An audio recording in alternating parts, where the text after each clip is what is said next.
So this isn't exactly new news, and in fact I've talked about it on this channel already, but I did want to take a deeper dive into the electrical blueprints that are going on between Joker's Jinx and Whistle Stop Park. And if we're going to be really thorough, that's going to mean putting together a whole timeline, so let's go back to November of last year. Now, just about all of this information is coming to us from Miss Utility, and Miss Utility, all that is who you call to make sure that you don't electrocute yourself and die when you want to dig a hole. These permits are public records, so we have pretty much here an inventory of every time Six Flags America wanted to dig a hole.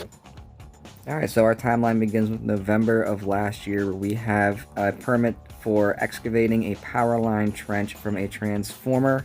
And if we look at the map that this is also associated with, this is highlighting from the website, this is not highlighting that I did, you can see that they're clearly intending to work right here on the Harley Quinn site.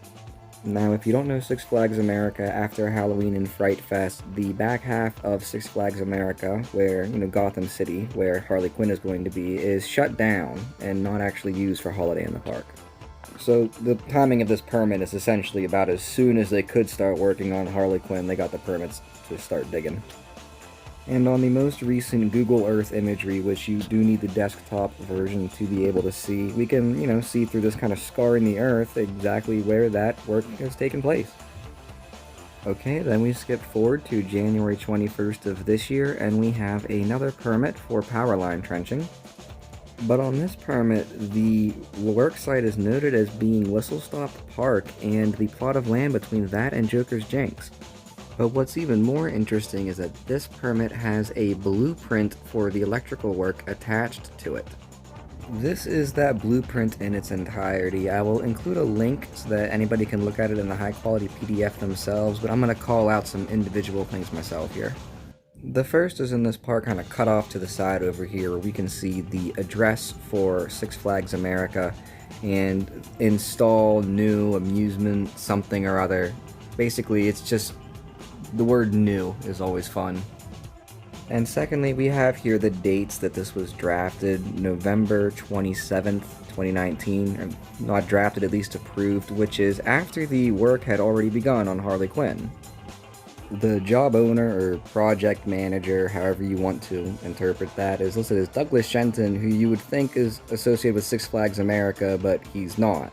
He is a senior engineer at BGE, the electric company that services Six Flags America.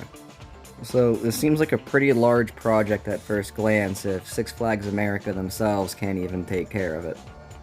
So here we're looking at the actual blueprint showing the physical location of where the work would be between Whistle Stop Park and Joker's Jinx.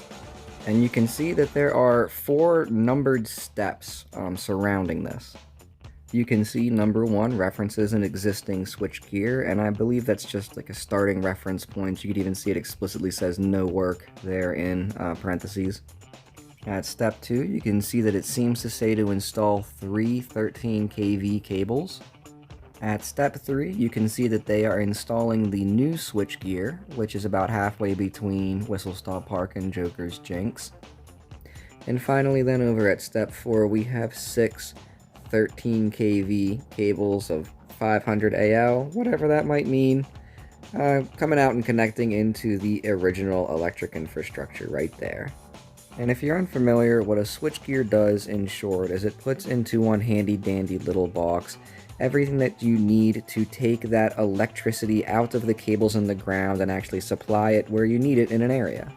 It also means that if you need to take down some part of the grid for service, you can shut down certain parts of it and not all of it, thanks to the switchgears. In roller coaster terms, think of it as creating like a new block in the circuit for the electricity. I'm sure some people out there that actually know electricity are getting so mad at everything I'm saying right now, but that's kind of one of the reasons I wanted to make this is, who out there understands this? Who knows what they're doing? I mean, who can tell us? I want to know.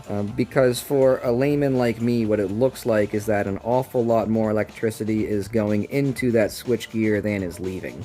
Into the corner, we have this one-line diagram which goes into finer detail and also includes the locations 5 and 6, which correspond to providing electric service for Harley Quinn.